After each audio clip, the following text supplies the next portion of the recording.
Cities don't always welcome you in. Sometimes they watch you instead. Wide streets built for cars, plazas designed for monitoring crowds, cameras tucked into every corner. It feels less like freedom and more like control. But this isn't just about how a city looks. It's about what these spaces make you feel, how they shape what you do, and how they quietly guide your choices. Let's talk about how urban design doesn't just move people around, it manages them, and why the way we build our cities needs to change. Cities shape how people move, gather, and interact. The design of streets and public spaces affects more than just traffic or beauty. It also sets the stage for power. The way a city is built can make it easier for authorities to control people or keep watch over them. This control may not always be obvious. A city can look open and free while guiding behavior in subtle ways. In the mid-19th century, Paris was crowded and chaotic. Its narrow streets were perfect for setting up barricades during revolts. The government saw this as a threat. George Eugène Haussmann was brought in to redesign the city. He cut wide boulevards through old neighborhoods. These new roads made it hard for rebels to block the streets. Soldiers could move quickly and crush uprisings. Open plazas were added to break up dense areas where resistance could grow. Haussmann's plan gave Paris its famous look, but it also gave the state a tool to control the population. What seemed like modern urban planning was also about power. The very layout of the city was a weapon against revolt. The same idea appears today, though in different forms.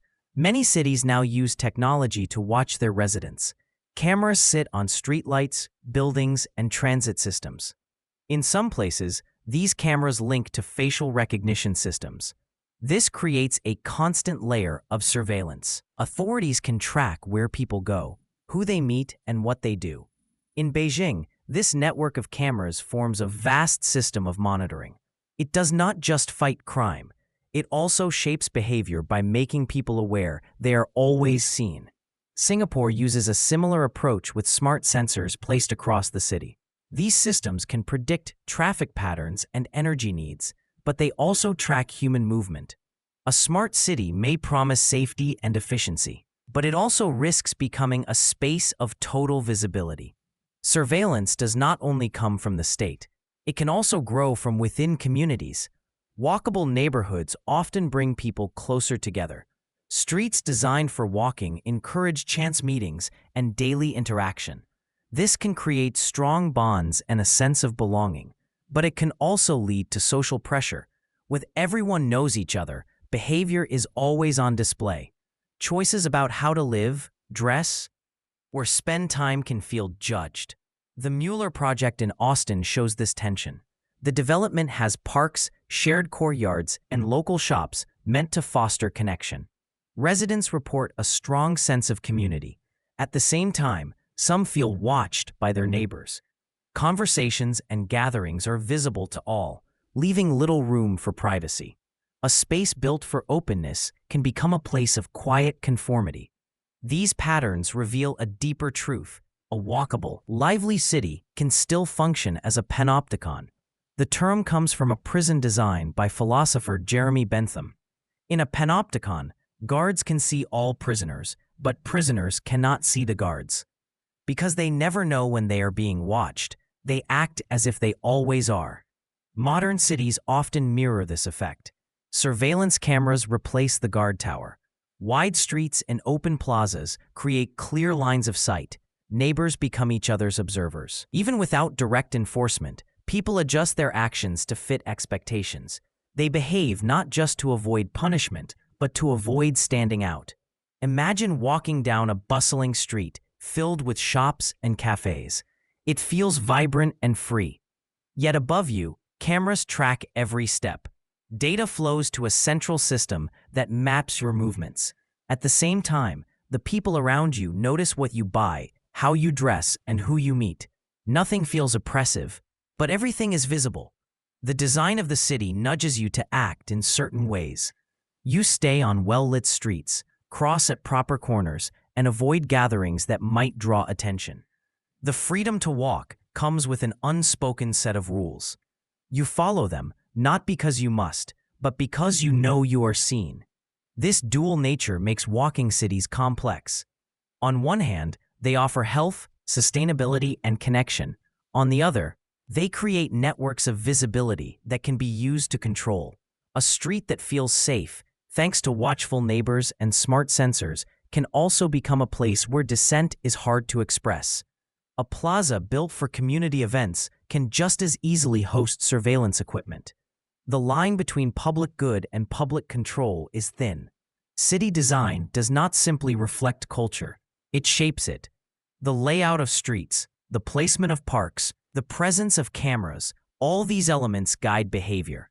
Haussmann's boulevards still cut through Paris today. Tourists stroll along them without thinking about their original purpose. In the same way, future generations may walk through today's smart cities without seeing the layers of monitoring built into them. The tools of control are often hidden in plain sight. A bench placed under a streetlight might seem like a simple design choice. In reality, it ensures that anyone sitting there is both comfortable and easy to watch. These small details add up. Over time, they create a landscape where surveillance feels natural. The most effective systems of control rarely feel like systems at all. They blend into daily life. They work best when people see them as part of the city's charm or safety. A walking city full of parks, shops, and open plazas can seem ideal. It offers freedom of movement and a sense of belonging. But beneath the surface, it may operate like a panopticon. The same features that bring people together can also keep them in line. The city becomes both stage and audience, both home and watchtower. In this way, urban design quietly shapes not just how people move, but how they live and think. A city may be easy to walk, but that does not mean it is safe or fair for everyone. Walkability often gets measured by how pleasant and connected streets are, yet this view hides deep problems. The same sidewalks and crossings that feel effortless for one group can be dangerous or unreachable for another. Safety and inclusion do not come automatically with walkable design. They must be built in with care, or the benefits of walking will only reach a select few. In many cities, low-income and minority neighborhoods face the highest risks for pedestrians. These areas often have fewer crosswalks, streetlights, and stop signs. Wide, fast-moving roads cut through communities, making it hard to cross safely. When traffic planning ignores these neighborhoods, the result is predictable: more crashes, more injuries, and more deaths. Research has shown that pedestrian fatality rates in these communities are much higher than in wealthier areas. Data shared by Smart Cities Dive highlights this disparity. Streets designed for speed rather than safety often run through poor districts where people are more likely to walk because they lack access to cars. The people with the fewest resources face the greatest danger. This inequality is not accidental. It reflects decades of underinvestment and planning decisions that put vehicle flow above human life. Imagine a parent walking their child to school in a neighborhood with no marked crosswalks. They must dodge speeding cars and hope drivers see them. At night, broken streetlights leave sidewalks in darkness. Even a short trip becomes a risk. In wealthier parts of the city, the same walk would include curb ramps, clear signs, and well-lit intersections.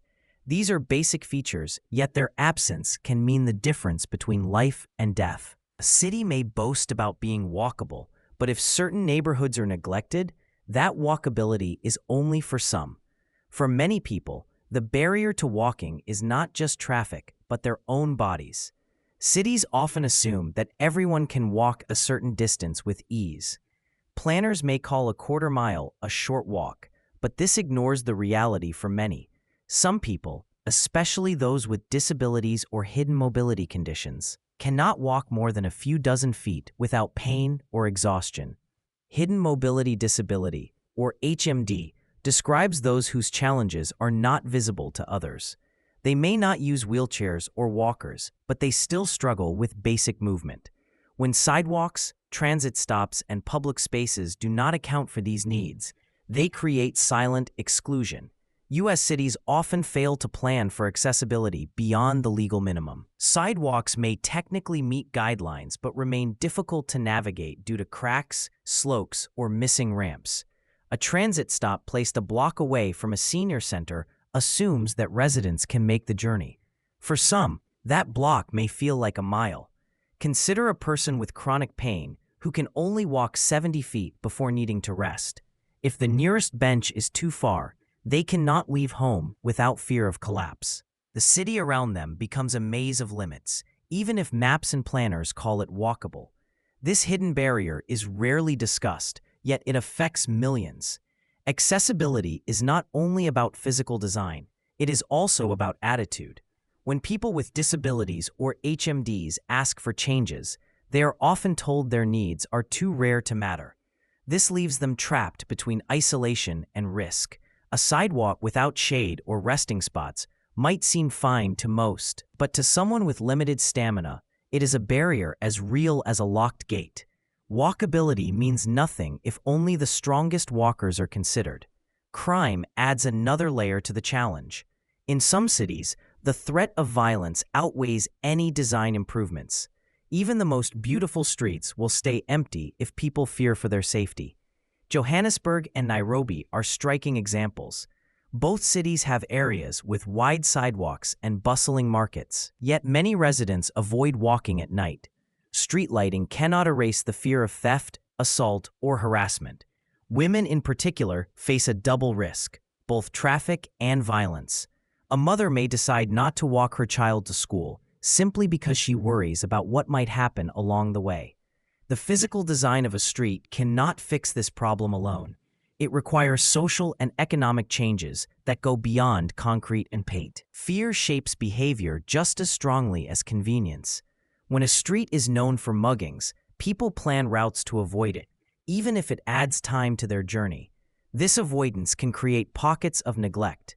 Businesses close, sidewalks crumble, and public spaces become even less safe.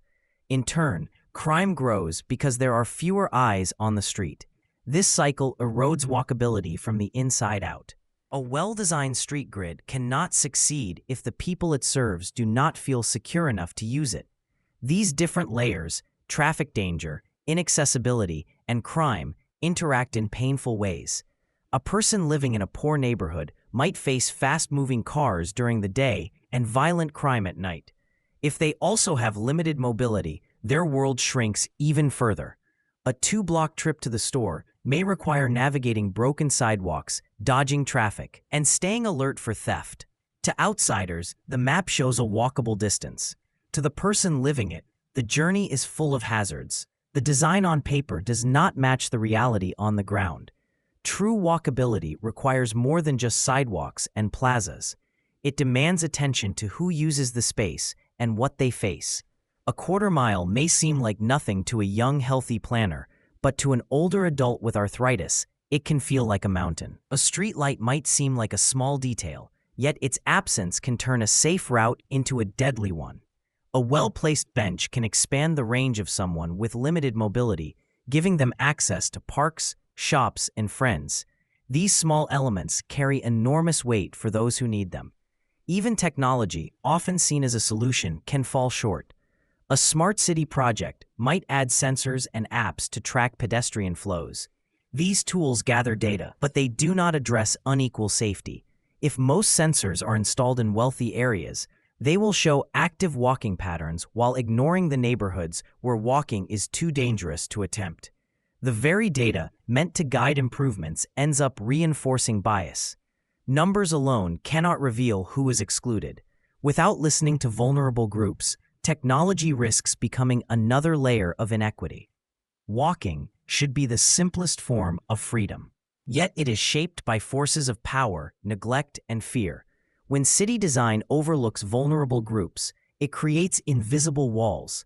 These barriers do not appear on maps or in planning documents, but they are felt every day by those who cannot move freely. A street may look inviting, but if someone fears injury, exhaustion, or attack, it might as well be closed off. Walkability only has meaning when safety and inclusion are built into every step of the journey. Making a neighborhood more walkable often begins with small, visible changes. Sidewalks are repaired, trees are planted, and bike lanes appear. Streetlights brighten dark corners, and benches make resting easier. These improvements seem simple and positive, a way to make life better for the people who already live there. But these same changes can carry a hidden cost. As the area becomes more pleasant and connected, property values rise. Rents go up, taxes increase. Over time, the very people who would benefit most from a safe, walkable neighborhood are pushed out. This effect is sometimes called the walkability premium. When an area gains sidewalks, parks, and pedestrian-friendly design, it becomes more desirable. That desirability is quickly priced into the housing market. Investors and developers move in, looking to profit from the new image of the neighborhood. Brooklyn, New York, offers a clear example. Many of its working-class neighborhoods once struggled with neglected infrastructure and unsafe streets. Over the past 2 decades, efforts to improve walkability transformed these areas. Tree-lined blocks and bike lanes replaced cracked pavement and vacant lots. What began as community improvement soon drew outsiders seeking trendy urban living. Rents doubled or tripled. Families who had lived there for generations were forced to leave as landlords sold buildings or raised prices. What was meant to serve the residents ended up serving newcomers with more money. The process often happens slowly. At first, small upgrades seem harmless. A new crosswalk appears. A vacant building becomes a cafe. These changes attract attention and raise expectations. More businesses open, often catering to wealthier customers. The mix of shops shifts. A local hardware store closes while a boutique wine bar takes its place. Each change signals that the area is becoming a destination rather than a neighborhood. For those who cannot afford the rising costs, the pressure builds quietly. Even if they own their homes, higher property taxes can make staying impossible. In rental markets, the shift is even faster. A landlord may evict tenants under the excuse of renovations, then relist the unit at a much higher price. The Mueller project in Austin, Texas, shows how even planned efforts to include affordable housing can fall short. Built on the site of a former airport, Mueller was designed as a model walkable community. It included parks, shops, and homes arranged around pedestrian-friendly streets. From the beginning, developers promised that a portion of the housing would remain affordable. On paper, those goals were met, yet in practice, displacement still occurred. As the neighborhood grew more desirable, market-rate units skyrocketed in price. Wealthier buyers moved in, drawn by the image of sustainable urban living. The affordable units could not keep pace with the demand.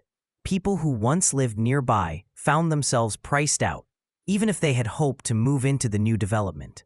Over time, the surrounding area changed as well. Rising rents spread outward, affecting blocks beyond the original project. The result was a slow but steady replacement of one community with another. Displacement is not always about losing a home. It can also be cultural. A neighborhood's identity rests not just on its buildings, but on its people, shops, and traditions. When walkability upgrades arrive, the character of an area can shift in ways that make longtime residents feel like strangers. Barcelona's superblocks are an example of this tension. These redesigned city sections restrict car traffic and give priority to pedestrians and cyclists. In theory, they create safer, greener streets for everyone. In practice, they have also sparked local protests.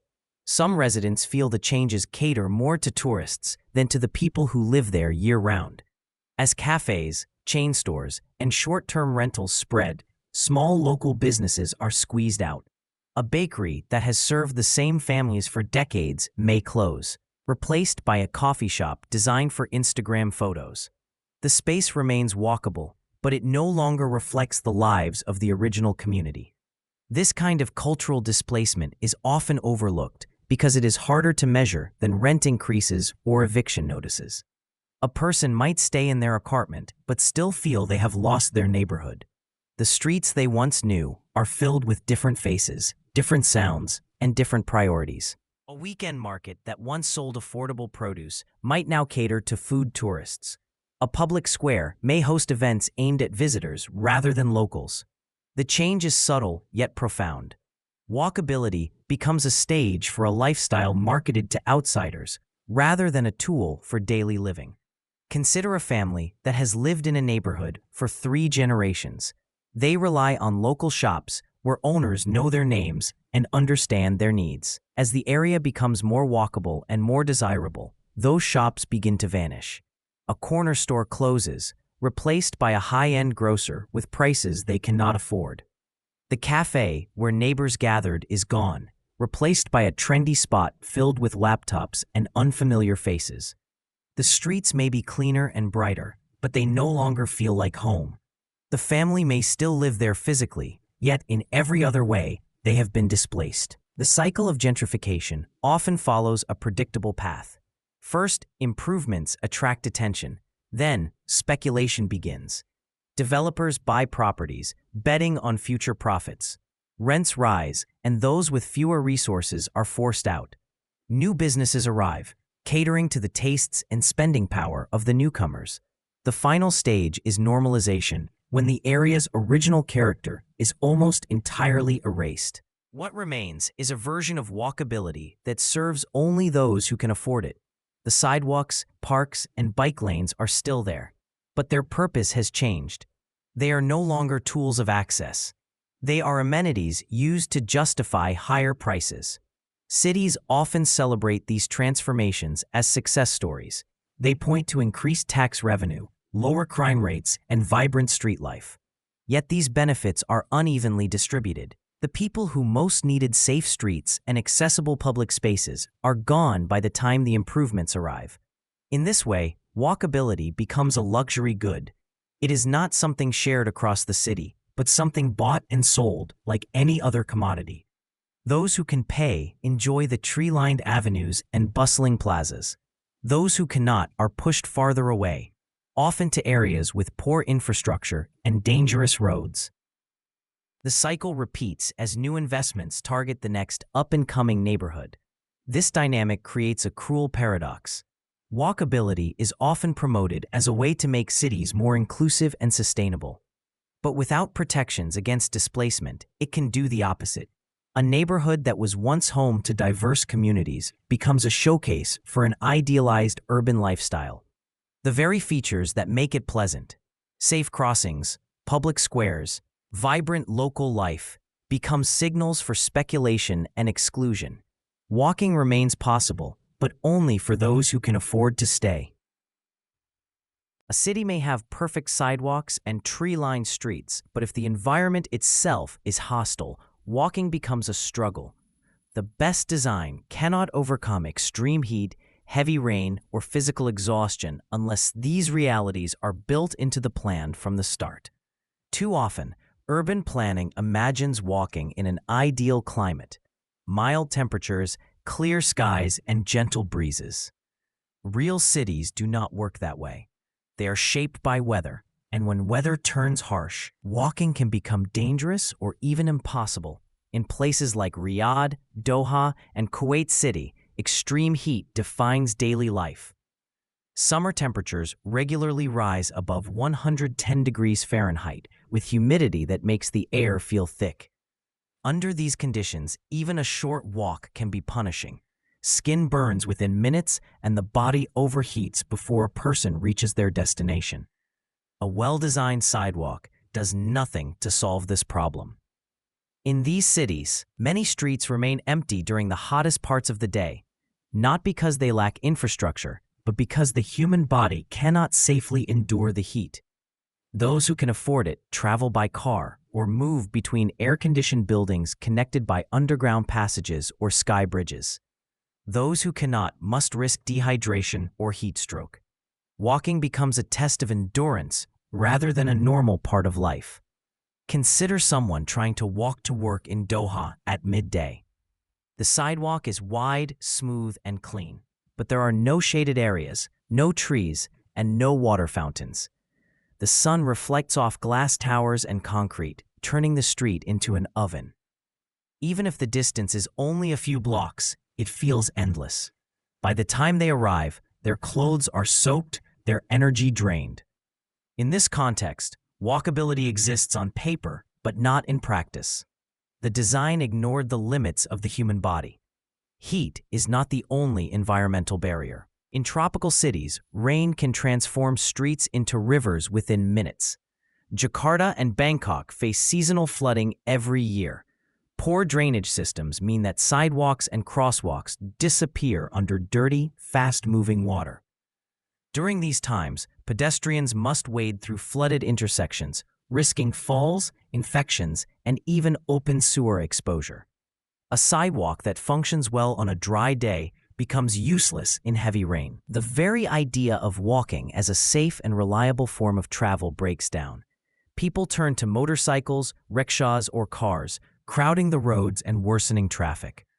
When the rains end, cracked pavement and washed-out curbs remain as hazards.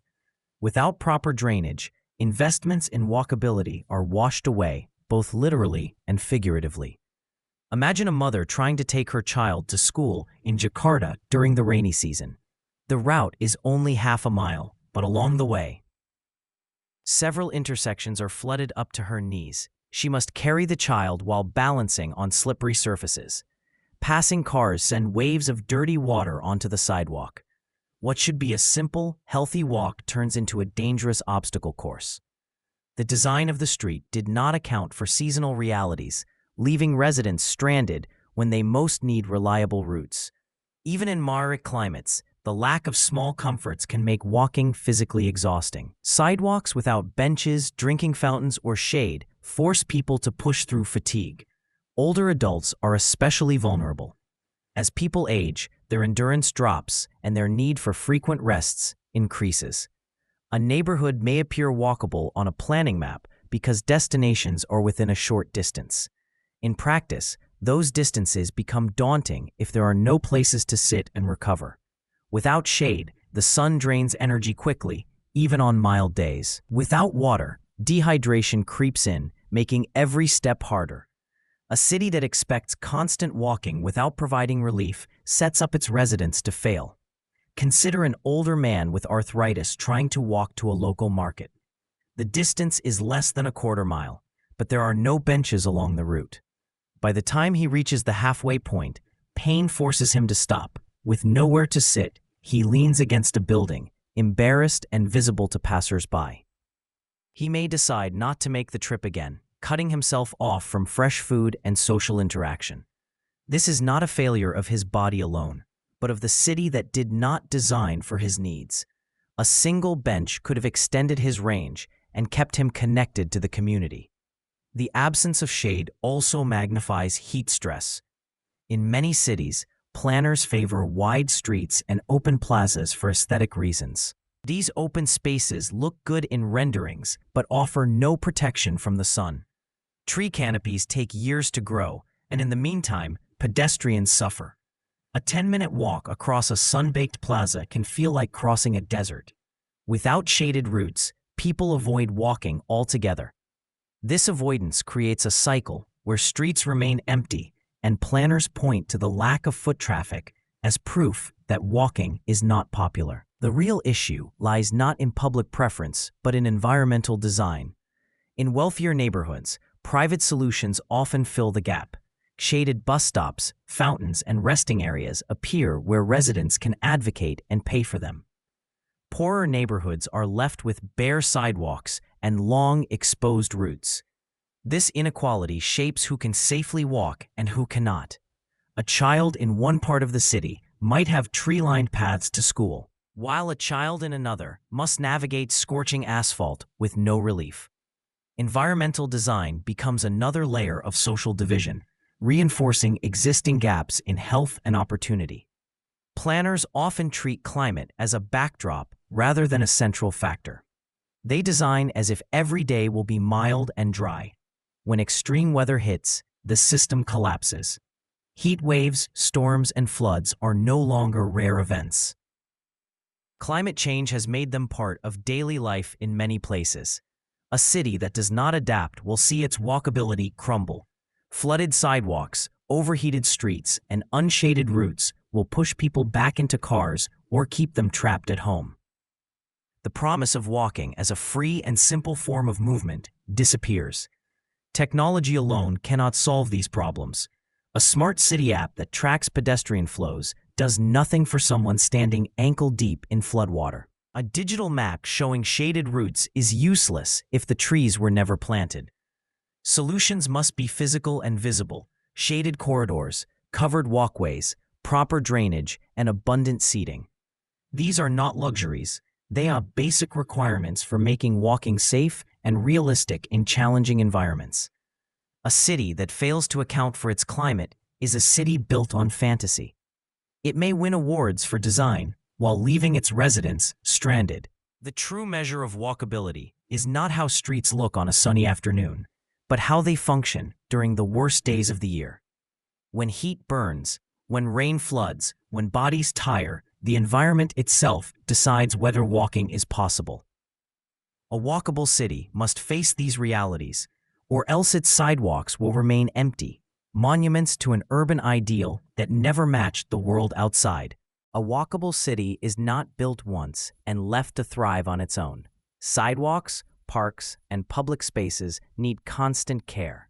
Without it, the very features that make a place easy and pleasant to walk can break down. Cracks spread across pavement, tree roots push up slabs, lights burn out and stay dark for months. What was once safe and welcoming becomes uneven, unsafe, and forgotten. Walkability fades not in a dramatic moment, but through slow neglect. Cities often pour money into new projects with fanfare and celebration. A park opens with speeches and ribbon cuttings. Fresh concrete lines the sidewalks. Benches gleam under new streetlights and signs announce a brighter future. For a while, the space lives up to its promise. Families gather, children play, and people linger because the environment feels cared for. But as time passes, funding shifts to the next big project. Maintenance budgets shrink or disappear. Repairs are delayed. Small problems pile up until they become hazards. Sidewalks show the first signs of decay. Hairline cracks form, then widen into gaps that catch shoes and wheels. Tree roots lift sections of pavement, creating jagged steps where there should be smooth paths. For someone using a wheelchair or stroller, these disruptions are more than an inconvenience. They are barriers. Even healthy pedestrians start to trip or swerve into the street to avoid broken spots. Each detour erodes trust in the system. People begin to walk less, and as foot traffic declines, so does the sense of safety. Lighting follows a similar pattern. A new development may begin with bright, carefully spaced fixtures. When a few bulbs go out, no one rushes to replace them. A dark patch spreads until entire stretches of sidewalk sit in shadow. At night, these areas feel unsafe even if no actual crime occurs. People change their routes to avoid them or stop walking altogether after sunset. A street that was once lively and connected becomes deserted. Darkness feeds decay. When no one walks through, trash piles up, graffiti spreads, and the spiral deepens. The story of Mueller's Lake Park in Austin shows how fragile these systems are. When the park opened, it was a centerpiece of the neighborhood. Its trails connected residents to shops and homes. Families came to picnic and play. Over time, though, upkeep lagged. Trash cans overflowed, benches went unrepaired, and sections of trail crumbled. Tree roots tore at the pavement, leaving dangerous gaps. As the problems grew, fewer people visited. The decline was not sudden. It happened step by step, each small failure signaling that the space no longer mattered. Community trust eroded alongside the physical infrastructure. Residents who once felt proud of their shared park began to feel abandoned. Neglect sends a powerful message. When public spaces are allowed to decay, people read it as a sign of how little they are valued. A broken sidewalk says, "You are on your own here." A burned-out streetlight says, "This area is not worth the effort." These messages affect behavior. Parents stop letting children walk to school. Elderly residents stay home rather than risk a fall. Nighttime walking declines, which in turn makes streets feel more dangerous. The physical decay feeds a social one. Trash and vandalism accelerate the process. A single pile of litter may not seem important, but it changes how people perceive a space. If trash remains day after day, it signals that no one is responsible. Soon, more trash appears. Graffiti spreads on walls and benches. Broken bottles gather in gutters. These visible signs of disorder discourage walking even during the day. At night, they can make an area feel outright threatening. Once that perception takes hold, it is difficult to reverse. Imagine a teenager walking home after dark. The sidewalk is cracked, the lights are dim, and trash blows across the street. Even if nothing bad happens, the sense of vulnerability is intense. They walk faster, head down, avoiding eye contact. Over time, they might start arranging rides instead of walking. Multiply this decision across hundreds of people, and the streets empty out. Vacant public spaces then attract more neglect, and the cycle continues. Some neighborhoods are hit harder than others. Wealthier areas often have residents who can advocate for repairs or even pay for private maintenance.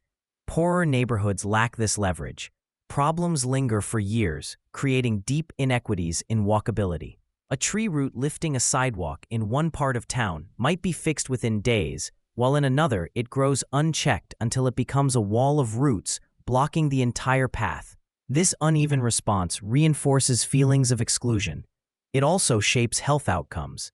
People in neglected neighborhoods are less likely to walk for exercise, errands, or social visits, which can lead to higher rates of illness and isolation. The slow pace of decay makes it easy for officials to ignore. A crack here, a missing bench there. None of it seems urgent. But walking is a fragile system. Small failures matter. A single dark block can reroute dozens of evening walks. A single broken curb ramp can cut off access for someone in a wheelchair. These individual barriers add up until the whole network is compromised. What looks like a minor repair backlog is, in reality, a collapse of the basic promise of walkability. Consider the journey of a parent pushing a stroller through a neighborhood park. At first, they navigate a few rough patches by lifting the stroller over them. A month later, the cracks are wider and harder to cross. The next month, a section of trail floods because drainage has clogged. Without a dry detour, they stop visiting the park. The decline feels personal because it changes daily routines. The park still exists, but it no longer functions as part of their life. Communities notice when spaces are cared for and when they are not. A freshly repaired sidewalk signals attention and respect. It tells residents that their movements matter. The opposite is true as well. When spaces decay, people feel abandoned and they withdraw. Walking depends on this delicate relationship between environment and trust. When trust fades, walking declines, and the city grows more fragmented. The fragility of walkability lies in this balance. Building sidewalks and parks is only the first step. The real challenge is the quiet, constant work of maintenance. Without it, the physical environment sends a different message every day: that walking is unsafe, that public life is unworthy of care, that individuals must fend for themselves. Walkability does not disappear all at once. It unravels through 1,000 small acts of neglect until people forget what it felt like to walk freely and confidently through their own streets. Building a walkable city is not just about adding sidewalks or bike lanes. It is also about making choices that affect money, land, and politics. These choices are rarely simple. Every new crosswalk or park bench has a cost, and that cost must be paid by someone. The struggle over who pays, who benefits, and who loses often happens quietly in planning meetings, courtrooms, and neighborhood associations. Without looking at these fights, it is easy to imagine walkability as a purely positive goal. In reality, it is shaped by conflict and compromise. One of the first battles appears whenever space for cars is reduced. A street designed for walking often requires narrowing or removing vehicle lanes. This can slow traffic and reduce parking. For drivers, especially in car-dependent cities, these changes feel like an attack on their freedom of movement. The reaction is often fierce. Residents protest the loss of parking spots, arguing that it will hurt local businesses or make daily life harder. Business owners worry that customers will stop visiting if they cannot park nearby. Even when data shows that pedestrian-friendly streets can boost foot traffic and sales, the fear remains strong. Picture a commercial street where planners propose replacing one row of parking with a protected bike lane. Cyclists and pedestrians support the idea, pointing to safety improvements and a more pleasant street atmosphere. Drivers show up at City Hall meetings in anger, demanding that nothing change. Politicians, caught between these groups, delay decisions or water down plans. The result is often a compromise that satisfies no one. A narrow bike lane squeezed into a dangerous position next to fast-moving cars, or a sidewalk expansion so small it barely matters. This fight plays out repeatedly in cities across the world. Beyond parking, walkability is also shaped by zoning laws. Zoning decides what can be built and where. In many U.S. cities, strict rules limit dense housing near walkable districts. Large areas are reserved for single-family homes only, making it illegal to build apartments, duplexes, or small multi-unit buildings, often called the missing middle. These rules create artificial scarcity. Walkable neighborhoods remain exclusive because there are too few homes to meet demand. Prices rise, and only wealthier people can afford to live there. For example, imagine a small city block with a grocery store, park, and transit stop. It would be an ideal location for a cluster of modest apartment buildings or townhomes, allowing many families to live within walking distance. But zoning laws might forbid this, allowing only single-family houses with large yards. The land stays underused while the housing crisis worsens. Those who cannot afford a house must move farther away, often to areas without sidewalks or public transit. The walkable core remains protected for a privileged few. These rules are defended by neighborhood groups who fear change. They worry that new buildings will block views, increase traffic, or alter the character of their area. These concerns are often framed as protecting community values, but they also protect property values. When only a few houses are allowed in a highly desirable area, scarcity drives up the price of each home. This benefits current owners, but locks out newcomers. The fight over zoning is, at its core, a fight over who gets to live in a walkable space and who does not. San Francisco provides a clear case study of how these battles unfold. The city is famous for its compact, walkable neighborhoods, but over decades, strong opposition movements, often called NIMBYs, for not in my backyard, have blocked many attempts to increase housing density. When proposals are made to build affordable apartments near transit lines or parks, lawsuits are filed. Meetings stretch late into the night with heated arguments. Each delay adds years to construction timelines and millions to project costs. Meanwhile, rents in the city skyrocket. Those who cannot pay are forced out to far suburbs where walking is impractical and car dependence is mandatory. The paradox is sharp. The very people who speak passionately about preserving the character of their walkable neighborhood contribute to a system that excludes others. They enjoy tree-lined streets and vibrant local shops while opposing changes that would let more people share those benefits. The legal battles drag on, while workers who staff the restaurants, schools, and hospitals face brutal commutes from distant, car-dependent areas. Money plays a silent but powerful role in these conflicts. Developers who build walkable projects often need significant investment upfront. Narrow streets, landscaping, quality materials, and pedestrian features all cost more than a standard car-focused design. To recover those costs, developers must sell or rent at higher rates unless subsidies are provided. Without public funding, walkability becomes a luxury product aimed at the wealthy. Consider a mixed-use project with ground-floor shops and apartments above. The sidewalks are wide, the lighting is carefully planned, and public art adds beauty. But the price of each unit is far beyond what most people can pay. In the absence of subsidies, this project becomes another exclusive enclave.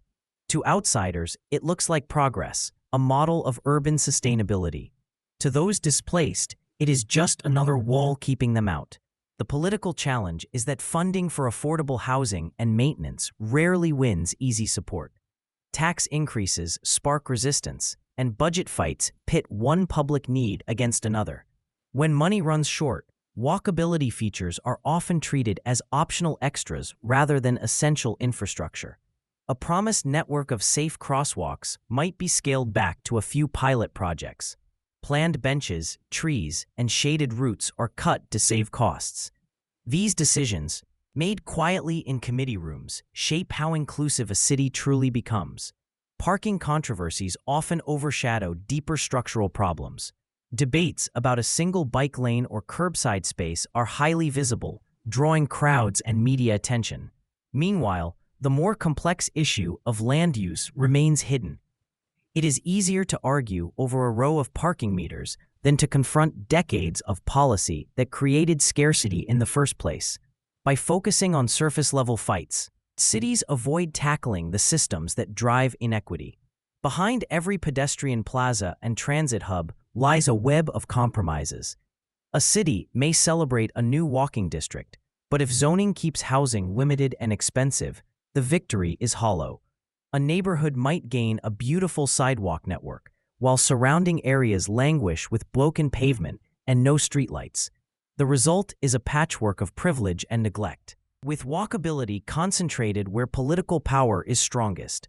The dark truth is that without systemic reform, walkability can deepen existing inequalities. It becomes another marker of class, separating those who can afford access from those who cannot. A well-lit, lively street is not simply the product of good design. It is the outcome of countless policy decisions about land use, budgets, and power. If these decisions favor exclusion, then even the most walkable city will fail to serve its people. Walking will not be a shared freedom, but a private amenity, protected by laws and practices that keep it out of reach for many. Walking is often presented as a cure-all for urban health problems. A walkable city is supposed to lower rates of obesity, heart disease, and stress.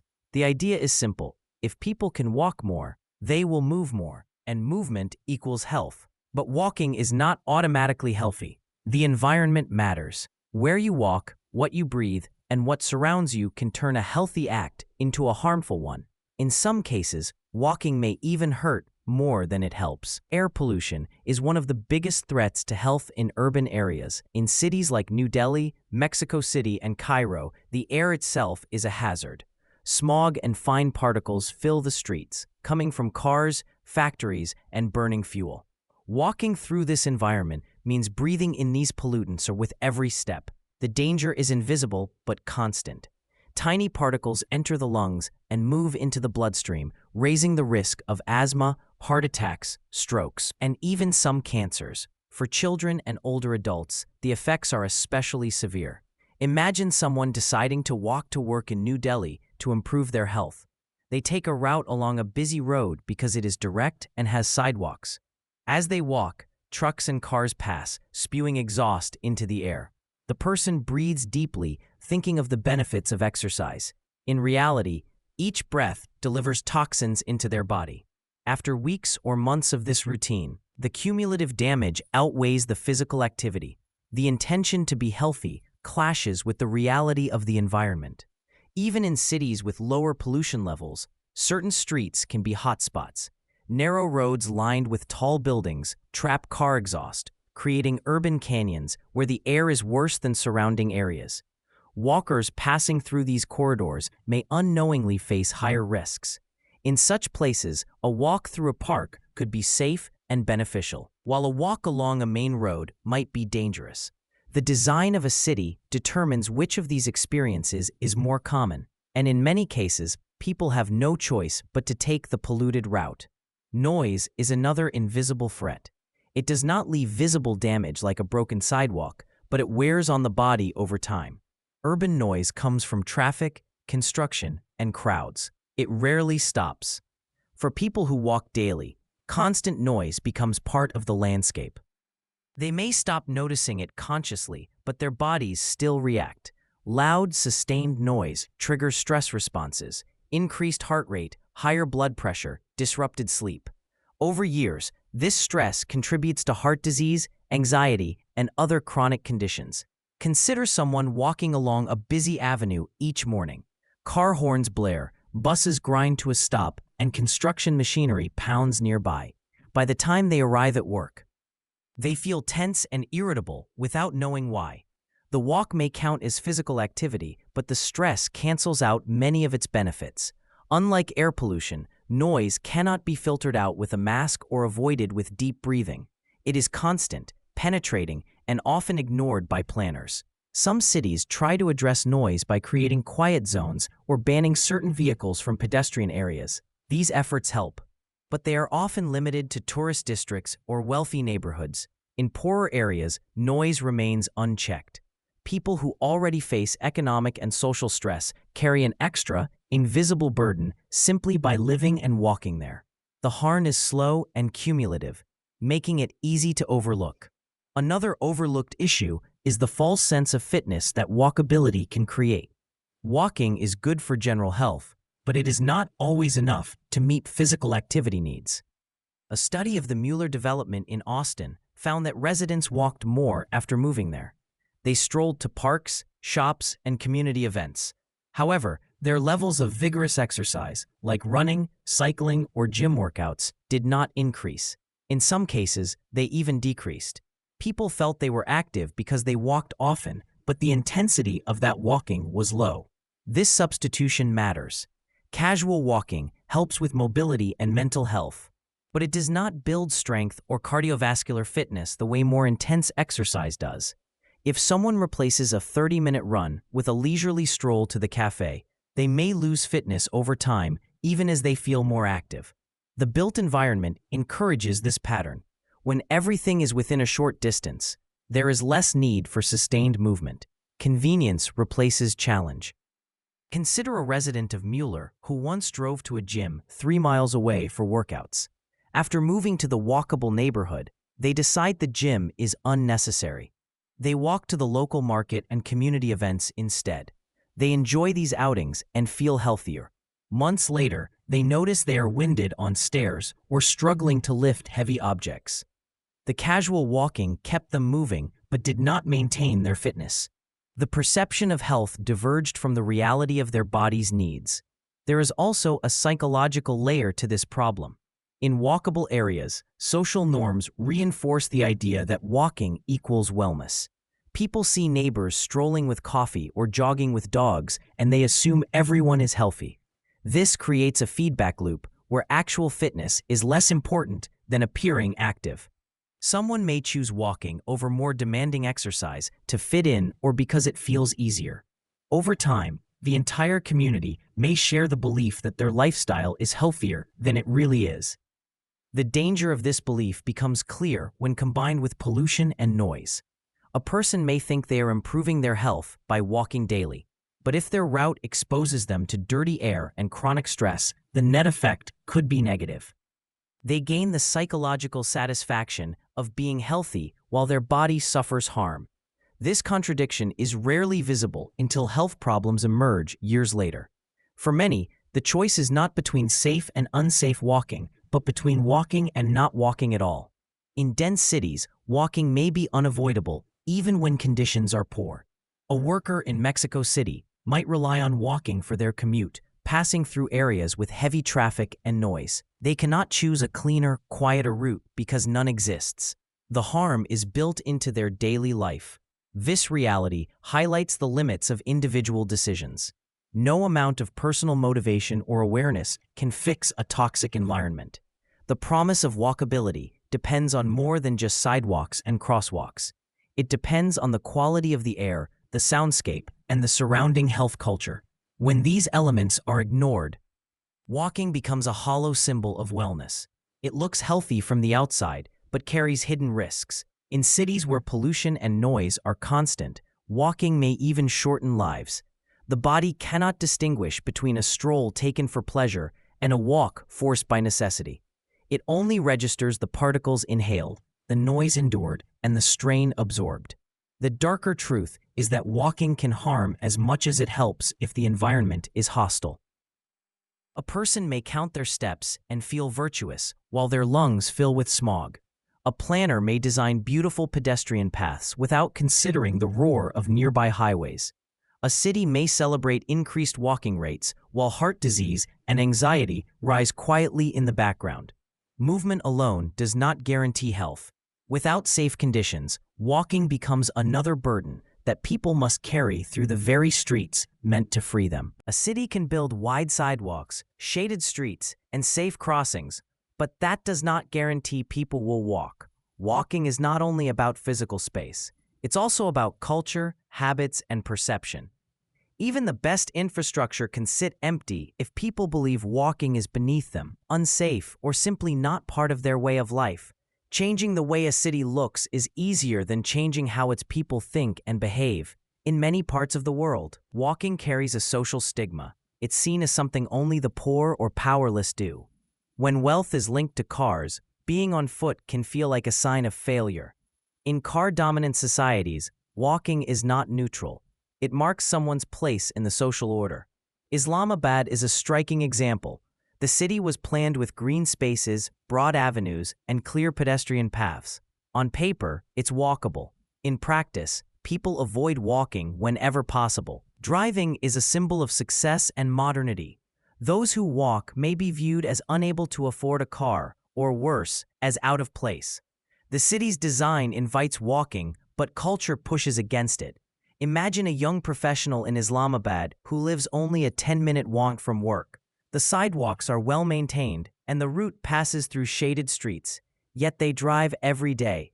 If they walked, coworkers might notice and question why. Their family might see it as strange or embarrassing. Even strangers could make assumptions about their income or status. The simple act of walking becomes loaded with meaning. No amount of infrastructure can erase that social weight. This stigma is not limited to Islamabad. In many rapidly developing cities, the car represents progress. Walking feels like a step backward.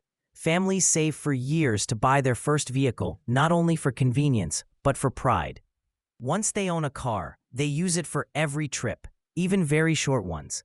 Sidewalks remain empty, not because they are broken, but because they are associated with a past people want to leave behind. Behavioral habits also play a role. Even when walking is socially acceptable, people may be reluctant to change their routines. Habits form over years and are hard to break. If someone is used to driving everywhere, they may continue to do so out of comfort. Even when walking would be faster or easier, the design of the city matters, but personal patterns often matter more. A person might know they could walk to the store, but they automatically grab their car keys without thinking. Consider a suburban family that moves to a newly built walkable neighborhood. Stores, schools, and parks are all within a short distance. At first, they talk about walking more, but old routines persist. They drive to the grocery store, even though it's only half a mile away. They drive to the park, even though it's at the end of their block. It's not that walking is impossible. It's that driving feels natural. The car remains their default choice, and infrastructure alone cannot override that habit. Safety fears add another layer. Even in cities designed for pedestrians, people may avoid walking if they feel vulnerable. Harassment, theft, or assault can keep streets empty no matter how well they are built. A well-lit path does little good if walkers believe they will be targeted while using it. Women are especially affected by this issue. In many places, they face catcalling, stalking, or worse when walking alone. This constant threat limits their freedom and shapes their behavior. Picture a woman living in a dense, well-planned urban district. By design, she should be able to walk safely to the train station or local shops. But past experiences have taught her to be cautious. She times her errands carefully, avoiding certain streets after dark. She crosses the road to avoid groups of men. If her fear grows strong enough, she may stop walking altogether, choosing ride shares or staying home instead. The infrastructure remains, but it's meaningless to her if she does not feel secure using it. These fears are not always about actual crime rates. Perception matters as much as reality. If people believe an area is unsafe, they will act as if it is. A single well-publicized incident can empty a street for months. This effect creates a cycle. Fewer walkers mean fewer eyes on the street, which in turn makes the area feel riskier. Once a street is empty, it becomes easier for real crime to take hold. Breaking this cycle requires more than sidewalks and streetlights. It requires trust, community presence, and sometimes policing strategies that are sensitive rather than aggressive. Cultural expectations about gender, age, and class can deepen these barriers. In some societies, walking alone is seen as inappropriate for women or young people. Parents may discourage their children from walking to school even when the route is safe and direct. Older adults may feel pressured to stay indoors, especially if others view walking as a sign of weakness or poverty. These norms are invisible but powerful. They shape who appears in public space and who stays hidden. Infrastructure planners often assume that people will use a new sidewalk or plaza simply because it exists. They measure success by counting feet on the pavement. When those numbers stay low, they focus on adding more features, benches, art installations, wider paths. These physical upgrades miss the deeper issue. A street can be perfectly built but still remain empty if the culture around it resists walking. Changing behavior takes time and effort. Education campaigns can help, but they cannot erase stigma on their own. If walking is tied to low status, no sign or poster will make it glamorous. In some cases, change happens slowly as younger generations develop different values. Social media, for instance, has made urban walking more appealing in some places by framing it as part of a healthy, modern lifestyle. But this shift is uneven and fragile. It can just as easily swing back if economic or cultural forces push in the opposite direction. Policies that encourage walking must also address these non-physical barriers. Programs that reduce harassment, celebrate walking publicly, or make it more visible in everyday life can complement infrastructure. Without them, investments in sidewalks and crosswalks risk going unused. The problem is not the lack of a path, but the lack of a reason to take it. Think of a city where planners install a beautiful pedestrian bridge over a busy highway. The bridge connects two neighborhoods and should make walking safer and easier. Months later, very few people use it. When asked why, residents explain that the other side of the bridge feels unsafe. Some mention harassment. Others say the area has a reputation for crime. The physical structure is there, but the human factors are missing. Until those are addressed, the bridge will remain a symbol of failure rather than success. Cultural barriers are harder to see than physical ones, but they are often stronger. Concrete can be poured in a matter of days. Social norms take decades to shift. A cracked sidewalk can be repaired with money and effort. A deep-seated belief that walking is shameful or unsafe cannot be fixed with construction alone. This is why many walkability projects fall short. They solve the visible problems while leaving the invisible ones untouched. The dark truth is that walking is not just a question of distance or design. It is also a question of identity, fear, and habit. A city may offer perfect conditions for walking, yet its people may still choose cars, stay indoors, or avoid certain streets entirely. Changing the physical landscape is the easy part. Changing the cultural landscape is where the real work begins, and it is far more difficult than laying down a stretch of pavement. Walkability is often presented as an unquestioned good. A place your people can move freely on foot feels alive and connected. Shops thrive, neighbors interact, and public life flourishes. But there is a limit to how much activity a street can handle. When too many people crowd into the same space, the very qualities that make it attractive begin to break down. A walkable district can become so popular that it collapses under its own success, turning from a pleasant environment into a source of stress and conflict. Crowded sidewalks are the first visible sign of this problem. Walking depends on open space and steady flow. When too many bodies compete for the same path, movement slows to a crawl. People bump shoulders, cut in front of each other, and push past strollers or wheelchairs. A trip that should feel effortless becomes a constant negotiation. The experience shifts from relaxed to tense. Some walkers adapt by weaving aggressively, while others retreat entirely, deciding it is easier to drive or stay home. In this way, congestion slowly erodes the very behavior a city worked to encourage. The challenge is not only about numbers, it is also about competing uses of limited space. Sidewalks must serve many functions at once. Pedestrians expect to walk freely, but they share the surface with street vendors, cyclists, delivery carts, and performers. A single narrow stretch might host a food stall, a musician, a parked scooter, and a group of tourists taking photos. Each of these adds life to the street, yet together they create obstacles. A mother pushing a stroller must navigate a maze of barriers while keeping her child safe. A cyclist dodging pedestrians may swerve into traffic. Every encounter carries potential for conflict. Imagine a bustling plaza where people gather in the evening. Tourists cluster around performers. Vendors call out to passers-by. Local residents try to cut through the crowd to reach home. At first, the chaos feels exciting, a sign of urban vitality. But as numbers grow, frustration sets in. Someone late for work mutters under their breath. A vendor argues with a cyclist about blocked space. Small tensions flare into open hostility. The street no longer feels shared, it feels contested. Tokyo offers a clear view of this dynamic. The city's famous Shibuya crossing is a symbol of walkable density. Thousands of people cross at once, creating a spectacle seen around the world. Yet for residents, the constant crush of bodies can be overwhelming. Daily errands turn into battles for space. Side streets overflow with delivery workers, tourists, and locals moving at different speeds.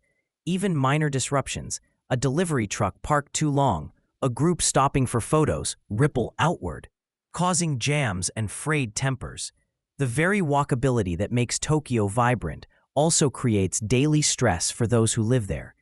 Barcelona faces a similar challenge, though for different reasons.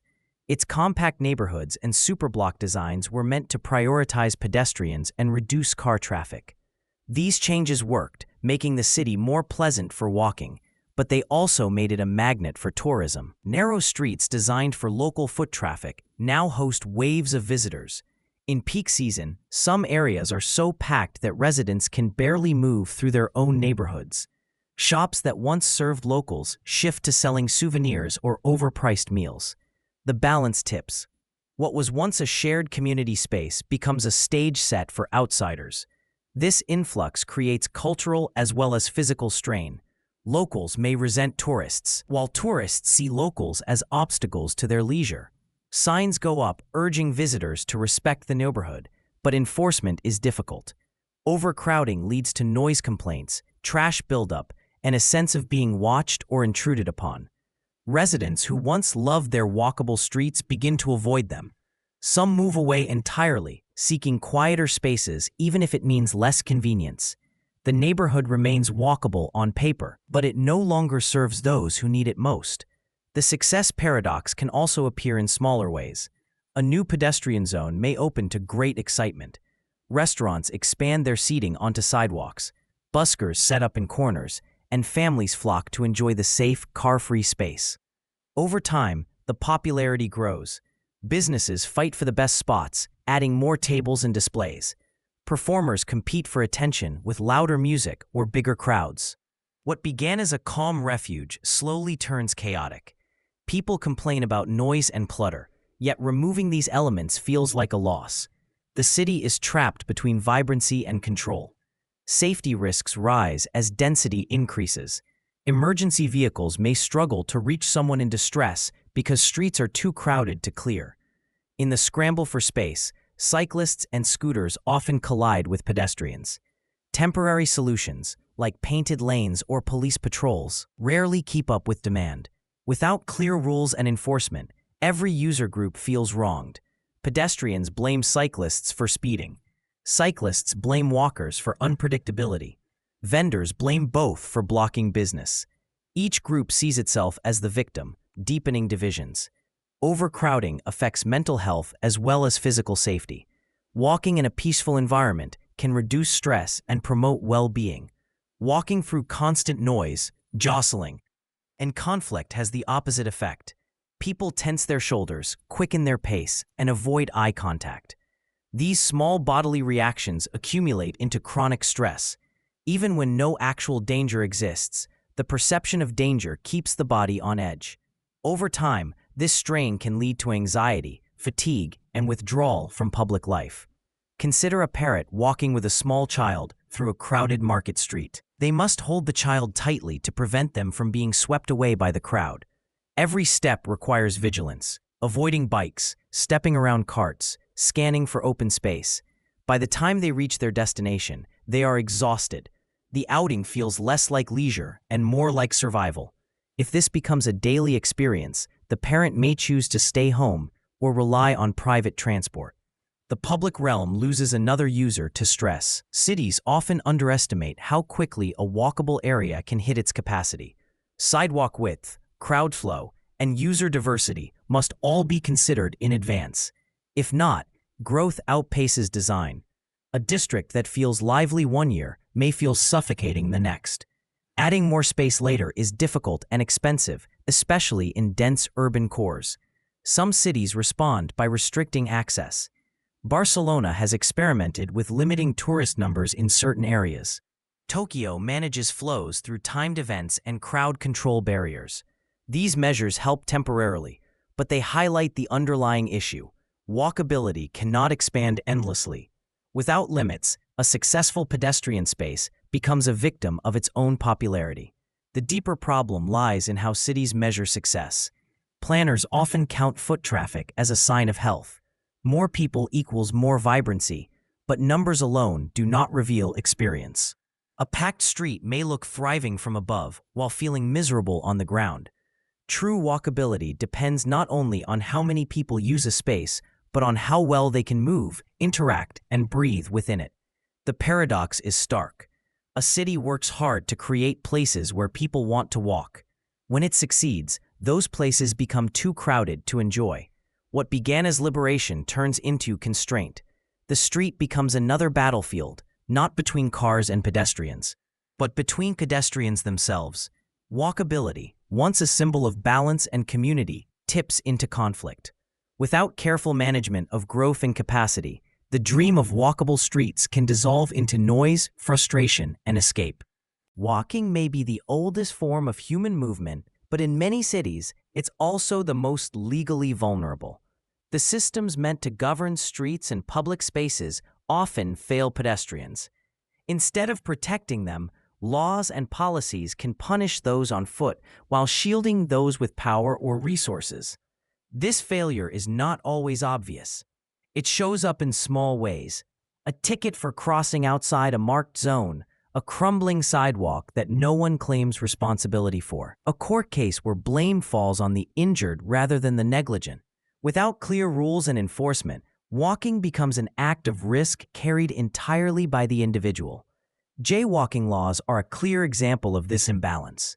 In many places, these laws penalize pedestrians for crossing the street anywhere other than at a designated crosswalk. The intent is to improve safety, but in practice, they shift responsibility away from poor street design and reckless driving. Streets often lack enough crosswalks or signals to make safe crossings realistic. A person may have to walk several extra blocks to find a legal crossing, even if their destination is directly across the street. Faced with this inconvenience, many cross where they are, making a practical choice that the law defines as wrong. Imagine a worker leaving a bus stop late at night. The nearest crosswalk is a quarter-mile away, through dark and empty streets. Their home is directly across the road. They check for traffic, see none, and cross. A police officer appears and issues a citation. The driver of a car speeding through the same area faces no penalty unless a collision occurs. The design of the street created danger, yet the law punishes the pedestrian for navigating it. This focus on individual behavior ignores the structural causes of harm. Some cities have begun to rethink these laws. A few U.S. states recently decriminalized jaywalking, recognizing that penalizing pedestrians does little to improve safety. Still, the deeper problem remains. Streets are often built for cars first, with walkers treated as afterthoughts. Without redesigning roads to prioritize human movement, shifting laws alone cannot solve the imbalance. Liability for broken or unsafe infrastructure is another area where pedestrians are left exposed. Sidewalks crack, tree roots lift slabs, and drainage failures create pools of standing water. These hazards cause injuries ranging from sprained ankles to serious fractures. Yet when someone is hurt, finding out who is responsible for fixing the problem or paying medical costs is often impossible. In many cities, maintenance is split between multiple agencies or private owners. One department handles lighting, another oversees tree trimming, while individual property owners may be required to maintain the sidewalk directly in front of their building. When something goes wrong, each group points to another. A person injured on a broken sidewalk may spend months trying to identify who is liable. In the meantime, the hazard remains, ready to harm the next walker. Consider a scenario where an elderly man trips on a slab lifted by a tree root. His family contacts the city to report the issue. The city claims the tree belongs to a private property owner. The owner insists the city planted the tree and is therefore responsible. While the dispute drags on, no repairs are made. The family must pay medical bills out of pocket, and the man's confidence in walking declines. He begins to stay indoors, losing mobility and independence. A simple crack in the pavement spirals into lasting harm because no system exists to act quickly and decisively. European countries often handle these issues differently. In many places, clear legal standards define who is responsible for pedestrian infrastructure and safety. Governments maintain sidewalks as part of the public road network, just like car lanes. If an injury occurs, there is a straightforward process for reporting and repair. Insurance systems are set up to cover victims without lengthy disputes. This clarity does not eliminate accidents, but it reduces confusion and delay. Pedestrians know where to turn, and hazards are addressed before they grow worse. The contrast with the United States is stark. In many U.S. cities, responsibility for sidewalks is fragmented. A single block might involve city agencies, county governments, utility companies, and private owners. This fragmentation creates gaps where no one acts. Even when funding exists, bureaucratic complexity slows repairs. Projects must pass through layers of permits and approvals, each with its own timeline. A pothole in a car lane might be filled within days, while a broken sidewalk lingers for years. The imbalance sends a clear message: cars matter, pedestrians do not. This same fragmentation affects larger policy decisions. When a dangerous intersection repeatedly injures or kills pedestrians, multiple groups may share jurisdiction. Transportation departments, police, city planners, and elected officials each have partial control but no full accountability.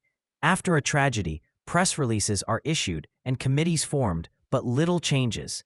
The cycle repeats. Each group blames the others, and responsibility diffuses until it disappears. San Francisco has faced this challenge repeatedly. Despite its reputation as a walkable city, its streets are divided among various agencies with overlapping authority. Residents file complaints about crosswalks or curb ramps only to be told to contact a different department. Lawsuits may be filed, but they move slowly through the courts. In the meantime, pedestrians remain at risk. Even well-meaning officials struggle to act within a system designed to deflect blame. Legal frameworks also shape how justice is pursued after an accident. In some European countries, drivers are automatically considered at fault in collisions with pedestrians unless clear evidence shows otherwise. This standard reflects the reality that cars are powerful machines and pedestrians are vulnerable.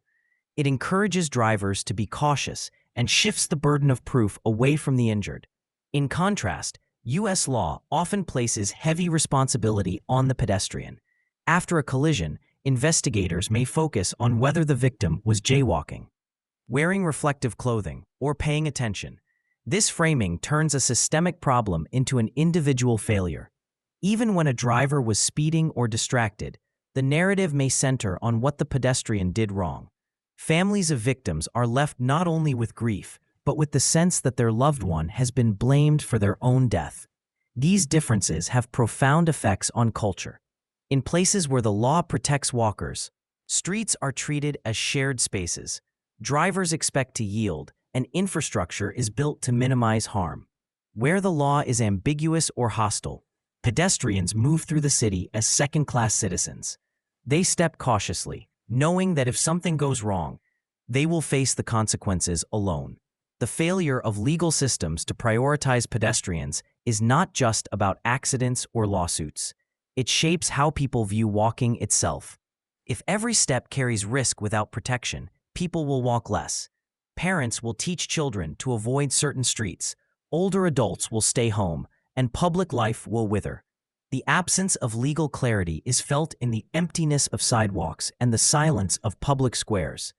Infrastructure alone cannot make walking safe. Without clear laws and accountability, even the most beautiful sidewalk remains a place of vulnerability. The cracks in the pavement are mirrored by cracks in the system. Gaps where blame is shifted, responsibility is dodged, and harm is normalized. Walking becomes an act of trust in a system that has given little reason to be trusted. Until that changes, pedestrians will remain exposed, moving through cities built for cars and governed by rules that leave them unprotected.